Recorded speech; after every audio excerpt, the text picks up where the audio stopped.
জেলার সংবাদে আপনাদের সাথে আছি আমি ইয়াসমিন সুমনা। শুরুতেই সংবাদ শিরোনাম।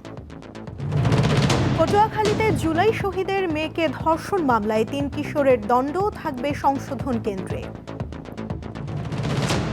নিউ মুরিং কন্টেইনার টার্মিনাল বিদেশিদের কাছে ইজারার প্রতিবাদে চট্টগ্রাম বন্দরে শ্রমিক বিক্ষোভ। সংকট দেখিয়ে হবিগঞ্জে সারের অতিরিক্ত দাম নেয়ার অভিযোগ, বিপাকে আমন চাষিরা।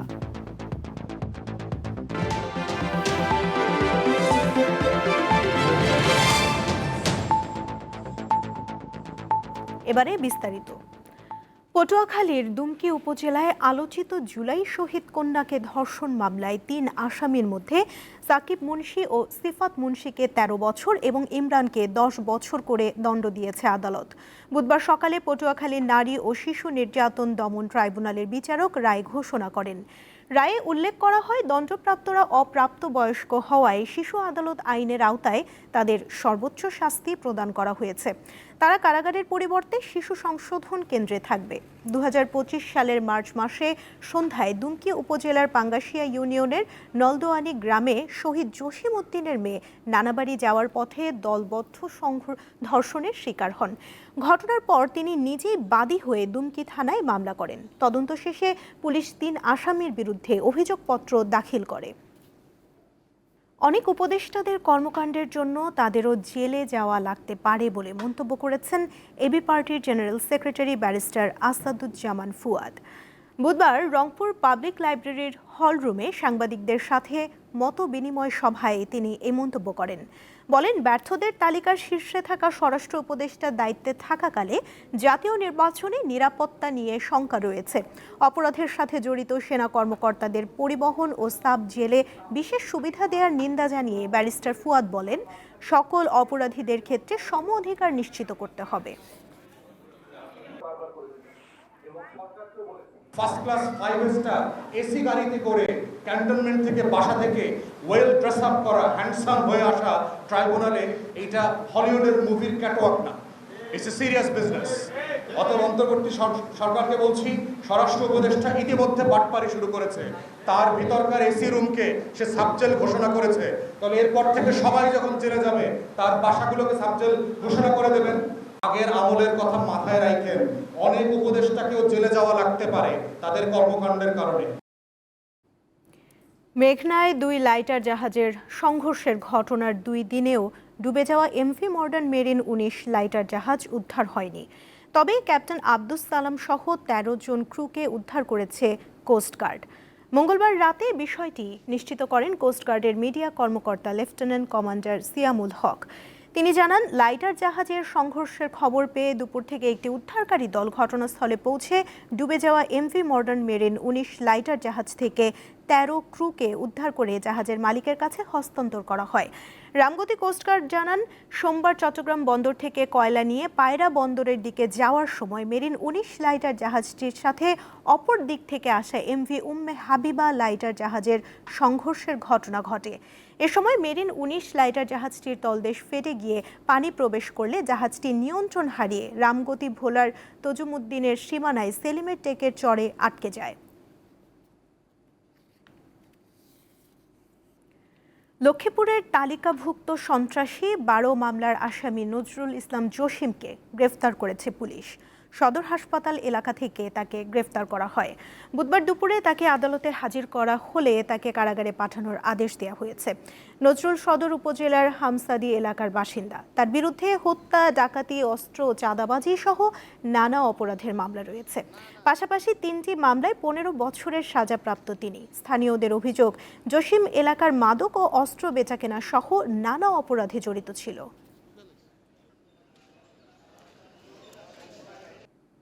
এবারে কেওয়াই স্টিল চট্টগ্রাম সংবাদ।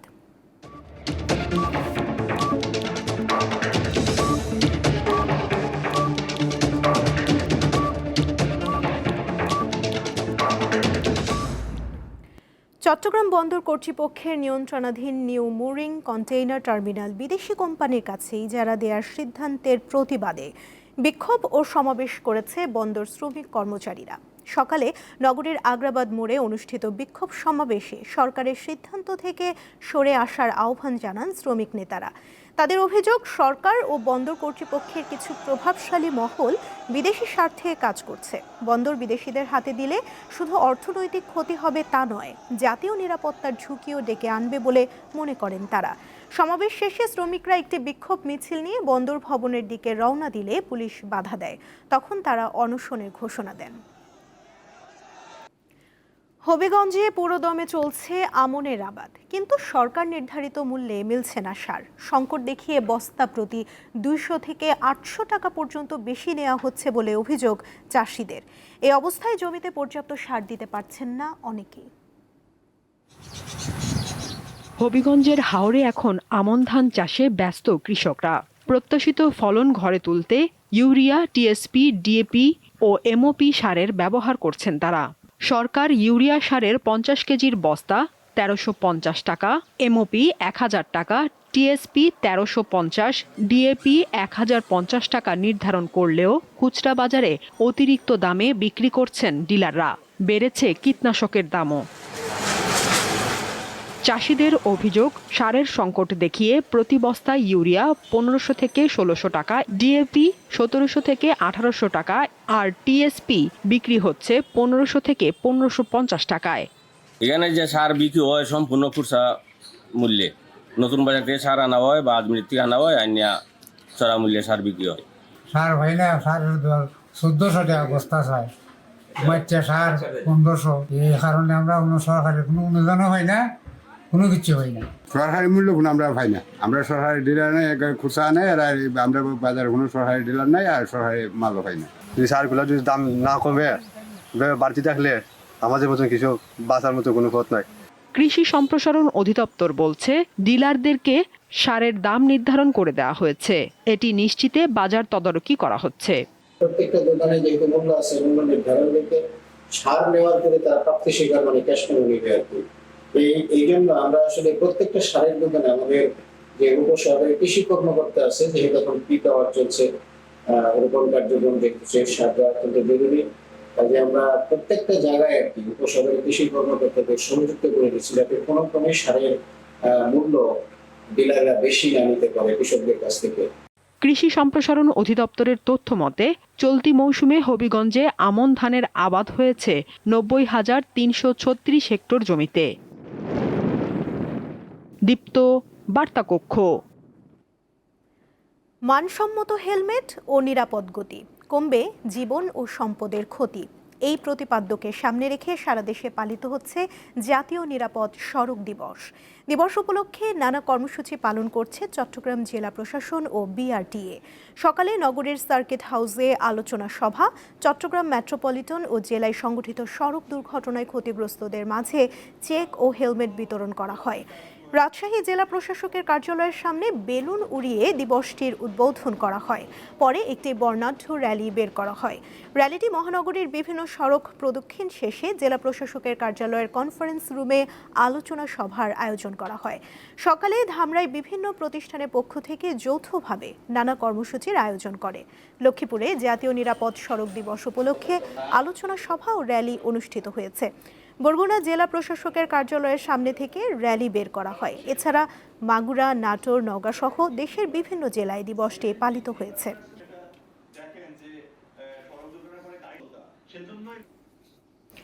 টাঙ্গাইল শহরের গৌর ঘোষ দধি মিষ্টান্ন ভাণ্ডারে অনিয়মের অভিযোগে 1 লাখ টাকা জরিমানা করেছে জাতীয় ভোক্তা অধিকার সংরক্ষণ অধিদপ্তর।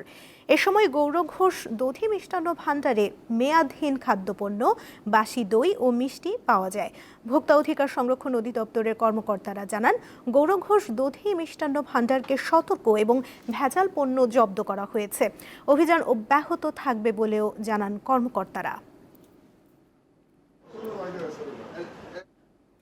রূপসী বাংলার কবি জীবনানন্দ দাশের ৭১তম মৃত্যুবার্ষিকী আজ।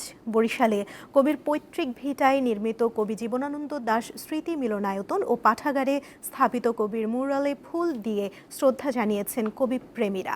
পরে কবিতা পরিষদ ও প্রগতি লেখক সংঘের উদ্যোগে কবি আড্ডা ও সঙ্গীত পরিবেশন করা হয়। আগুনমুখা প্রকাশনের উদ্যোগে দিনব্যাপী কবি আড্ডা ও ভ্রমণের আয়োজন করা হয়। পাশাপাশি উত্তরণ সংস্কৃতি পরিষদ সহ বিভিন্ন সংগঠনের উদ্যোগে দিনভর কর্মসূচির আয়োজন করা হয়। আয়োজকরা জানান, কবির চিন্তা চেতনা সকলের মাঝে ছড়িয়ে দিতেই তাদের এই প্রয়াস।